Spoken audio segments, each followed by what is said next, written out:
Assalamualaikum and hi.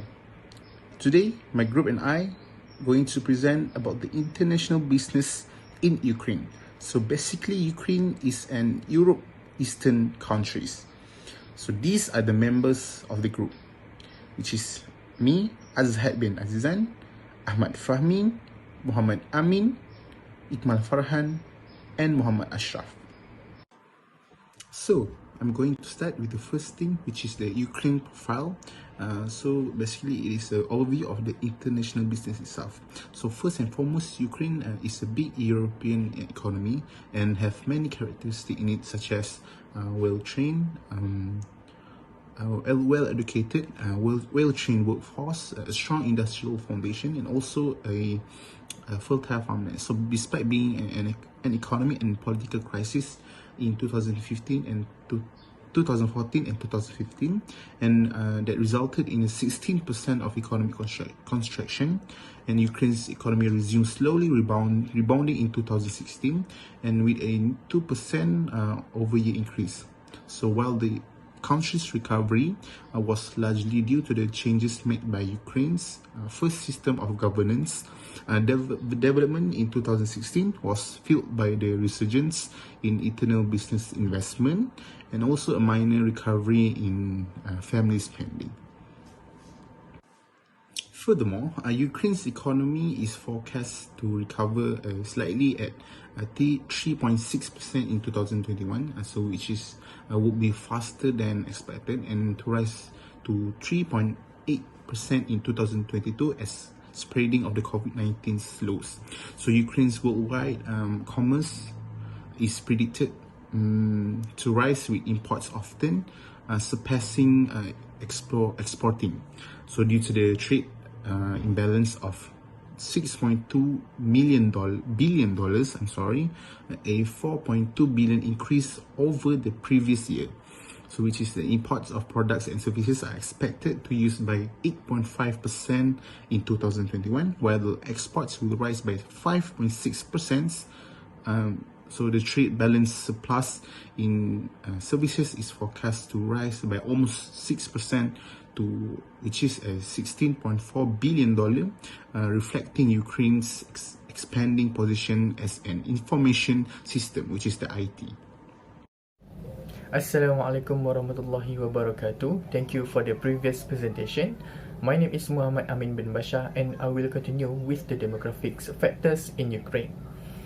The demographic of Ukraine include on population growth, ethnicity, education level, economic status, and other aspects of the population of Ukraine.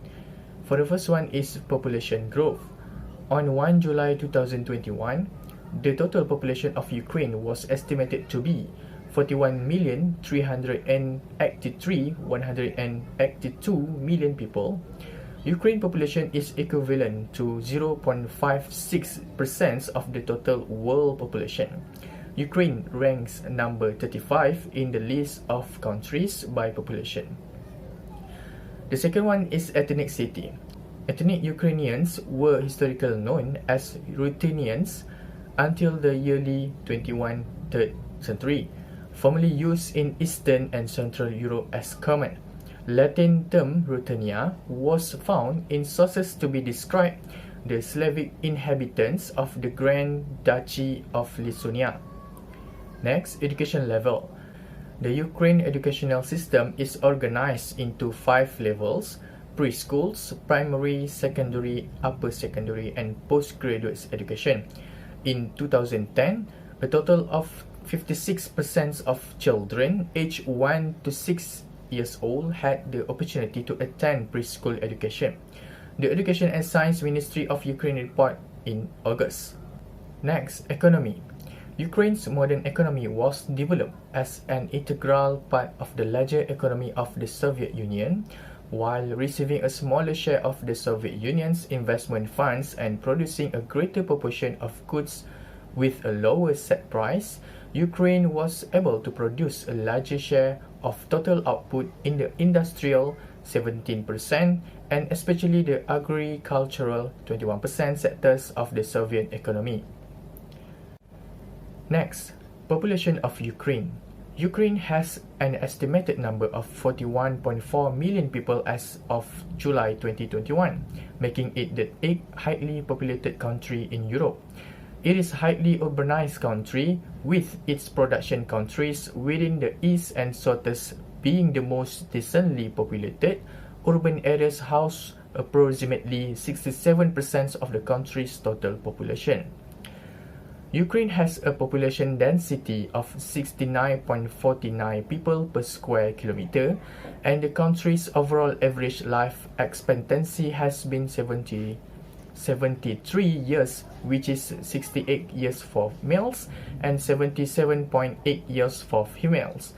During the 2014 Ukraine crisis, this same Ukrainian government as well lost control of parts of the Donbas area, including major cities like Luhansk, Donetsk, and Horlivka. When the societies of these cities are deducted from Ukraine's existing demographics, the country's total population tends to fall below 40 million. Next, I will pass to the next presenter. Thank you. Assalamualaikum and hi to Madam Tahira. My name is Noikma Farhan bin Sharom. Now I will move for pipe industry in Ukraine. Ukraine is home to companies operating in around 20 major industries, namely power, generation, fuel, chemical and petrochemical and gas, machine building and metalworking, forest, woodworking and wood pulp and paper, construction, material, light, food and others. The country has a massive high-tech industry base, including electronic, arm industry and space program. Next is the main industry in Ukraine. First is the biggest industry is fuel industry. Ukraine import 90% of its oil and the vast majority of its natural gas. Russia is Ukraine's primary oil source, and Russian companies own and operate the vast bulk of the country's refining infrastructure. Natural gas is imported from Russia, which supply its own gas as well as Turkmenistan. Ukraine transmits Russia gas to EU via its well-developed gas pipeline system, which serves in Europe critically. Ukraine, on the other hand, is self-sufficient in terms of electric supply and export to Russia and other Eastern Europe countries. This is accomplished by making intensive use of nuclear and hydroelectric power. Recent energy strategy call for a gradual shift away from gas and oil-based generation and towards nuclear power, as well as energy-saving measures such as reduced industrial gas consumption. The International Monetary Fund, IMF, and World Bank project with Ukraine have a main goal of reforming the country's still inefficient and opaque energy sector. Second, the main industry is aircraft and aerospace. Ukraine has complete cycle of aerospace production. It design and produce passenger and transport aircraft, and also has the capacity to repair aircraft, and has companies that are involved in the recovery of helicopter and military plane.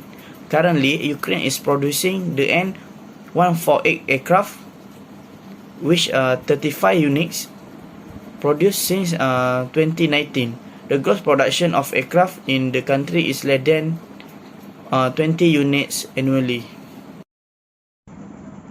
Last but not least is economic integration. Economic integration or regional integration is an agreement among nations to reduce or eliminate trade barriers and agree its fiscal policy. The European Union, for example, represents a complete economic integration. Strict nationalists may oppose economic integration due to concern over a loss of sovereignty. Firstly, one of Ukraine's top priorities is to ensure economic stability in the face of tough political and economic situation. It is forced to redirect the vector of international economic cooperation, particularly the EU, European Union integration formation. The purpose of this article to examine the evolution of Ukraine regional integration processes in order to secure long-term economic growth and define the priority direction of its regional integration. The current state of development of Ukraine's position in economic integration process is examined. Lastly, is a reason of economic integration. Free trade causes a country to specialize in the production of a product or service which will be produced more efficiently. The result is a world production which will increase compared to when there are obstacles on trades. That's all from me. Move to the next presenter.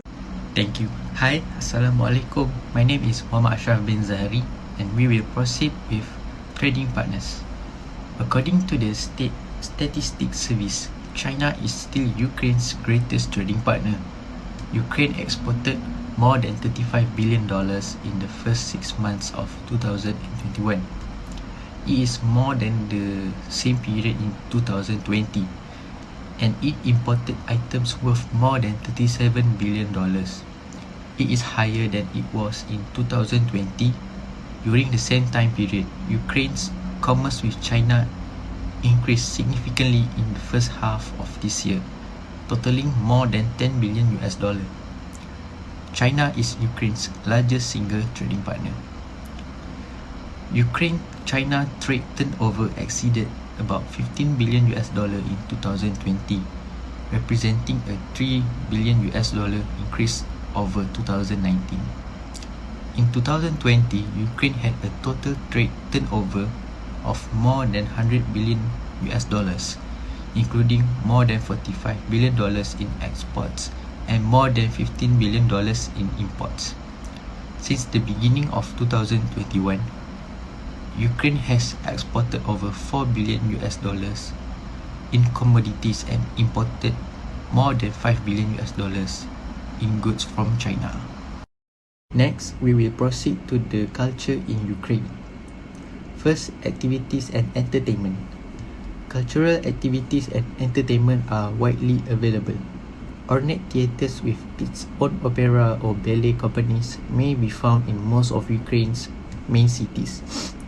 Ukrainian folk music and dance have become spectacular stage art thanks to song and dance organizations such as the Verovka State Chorus and the Versky Dance Ensemble. While classical music continues to be popular, current Western-style music has grown in popularity and now dominates the airwaves on so many commercial radio stations. Second, we go to the buildings. Throughout the country, there are impressive architectural monuments and museums showing works by generations of Ukrainian painters and art galleries featuring current Ukrainian artists that have become frequent in bigger cities. The impact of Ukrainian independence on society is most visible in the cities, in particularly in Kyiv.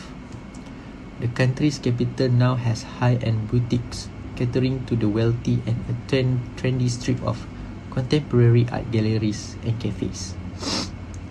Next, we go to the languages. Ukrainian, a member of the East Slavic subgroup of Slavic languages, is the official state language. The language shares some vocabulary with neighboring Slavic languages such as Belarusian, Polish, Russian, and Slovak. The Ukrainian language has its origins in Kievan Rus, an early medieval state that spoke an Old East Slavic language. It was given the name Ruthenian in its early stages. Despite many prohibitions and discouragement over the years, the language has always had large following among Ukrainians, in evidence by folklore songs, itinerant musicians, and renowned authors. Next, we go to business ethics. By maintaining direct eye contact and repeating your name are all expected, as is a warm, firm handshake. Female friends kiss 3 times on the cheeks, starting with the left and then alternating, although close male friends may clap each other on the back and hug. The following elements make up Ukrainian names. The first name of a person is their given name.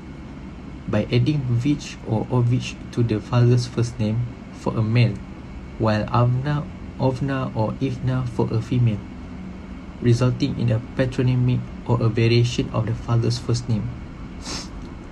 Alexievich would be Alexis' son patronymic, while Alexivina would be Alexis' daughter patronymic. The last name is known as the surname or family name. Next, we move to the monetary system in Ukraine. In the 90s, the government sought to prevent nationals of other nations from buying stuff in Ukraine. This was because other countries had elected to transition to free markets with higher pricing or suffered shortage of products as compared to Ukraine. Following to the measures architects, it may allow Ukrainian people who earn a set amount of coupon in addition to their rubber salary to buy first in the retail trade chain. In practice, this resulted in increased corruption and the growth of a coupon market.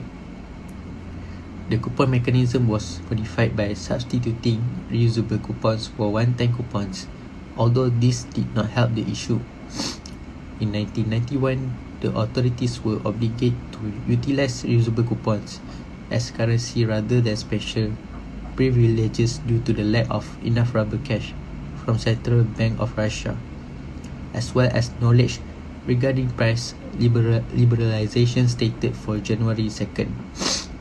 In 1991, two unique types of currency circulated in Ukraine, allowing for investment.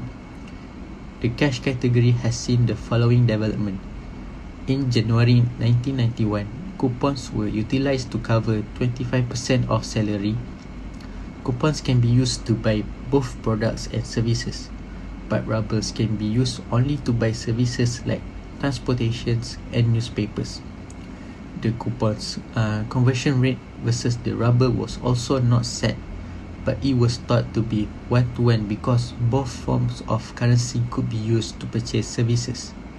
Nevertheless, due to the restricted usage of cash rubles only at the beginning of the coupon's release, the coupon's rate of exchange against the ruble de facto changed between 3 to 4 rubles for every coupon. Simultaneously, the coupon's conversion rate was set at 10-to-1, but the black market rate hit 100-to-1. In addition, 50% of salaries were reimbursed in coupons in the second month, 75% throughout the third month, then 100% in the fourth month. Hi, Assalamualaikum. My name is Ahmad Fahmi bin Abdul Halim. I will continue with the do's and don'ts while doing business in Ukraine. The things we should do is, before entering the market, ensure that we have a worldwide expansion strategy in place. A strong global expansion strategy is crucial to our company's international success. If we don't have a clear plan in place with specified goals and objectives, we will be better equipped to capitalize on success and address problems in our new market. A strong global expansion strategy should address all aspects of our Ukraine company, from hiring to practices to culture. It should also include cultural issues such as appropriate greetings and how to recruit a new team members. Second is, ensure a versatile strategy for creating legal presence. Use tactics such as an employer of record to enter the market with a minimal footprint when extending our global organization into Ukraine. This unique solution gives us a legal presence in the market, allowing us to hire compliant team members for less money and time it will take to establish a permanent subsidiary. Third is, be aware of the hiring possibilities.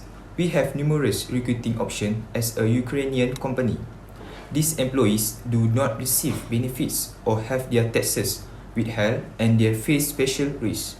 Employees are individuals who have a job with a corporation. Typically, an employer functions as an employee's tax agent and is in charge of reporting and tax obligations. Next are don'ts while doing business in Ukraine. First is, do not establish a permanent subsidiary. Creating a permanent foreign subsidiary is not the best solution for more than 19% of companies expanding internationally, at least when they first enter the market. There are a variety of threats to be aware of. Instead, choose a less expensive method, such as an employer of record. to establish a legal presence in Ukraine and begin hiring team members as soon as possible. Second is do not skip protecting our intellectual property. Intellectual property is not automatically protected for Ukrainian enterprises. As a result, people must take care to protect their intangible assets. Third is reinventing the wheels is not a good idea. Most importantly, get professional assistance. They are not the first firm to expand its global operation into Ukraine, and they will not be the last. Ukraine in reality assists businesses on daily basis in achieving their global expansion goals. Hi, welcome Ashraf, Azhar, and Ikmal to our virtual meeting. Since it's COVID-19, we can't meet face to face. Hi, Fahmi. Thank you for giving us the opportunity to discuss business in Ukraine. Hi, Fahmi and Amin. We intend to start a business in Ukraine. Do you think is it a good plan for us? Hi, I think this is a good idea. Despite its regional distress with Russia, starting a Ukraine business offers many benefits. I mean, can you tell us about the benefit of launching a business in Ukraine? For sure, Ikmal. It is because its highly educated workforce, low labor costs, and natural resources find many types of prospect for businesses seeking worldwide expansion. So, what should we do to start a business in Ukraine? Let me answer that. Before you enter the market, make sure you have a worldwide expansion strategy in place. Yes, it is because a solid global growth strategy is critical to your company's success on a worldwide scale. You will be better prepared to take successes and tackle problems in your new market if you have a clear plan in place with stated goals and objectives. I see. Is there anything else we should be informed of? You must also employ a flexible approach of establishing legal presence. It is because when entering Ukraine for global business expansion, utilize tactics such as an employer of record to enter the market with a light footprint. This allows you to hire a compliant team members for less money and time than it will take to establish a permanent subsidiary. What should we avoid when we're doing business in Ukraine? The first thing is to remember is do not create a permanent subsidiary. And establishing a permanent foreign subsidiary is not the best solution. There are many risks involved when companies set up permanent establishment. So, is there anything we should keep in mind when doing business in Ukraine? Yeah, you should also do not forget about your IP protection. It is because your intellectual property IP isn't automatically protected for your Ukraine business. As a result, you need to ensure that you are taking the proper steps to protect your intangible assets. Oh, I see. Thank you for the information, Fahmi and Amin. Thank you for your time. Thank you, both of you. We'll take your advice into our mind. You're welcome. Welcome and good to the future.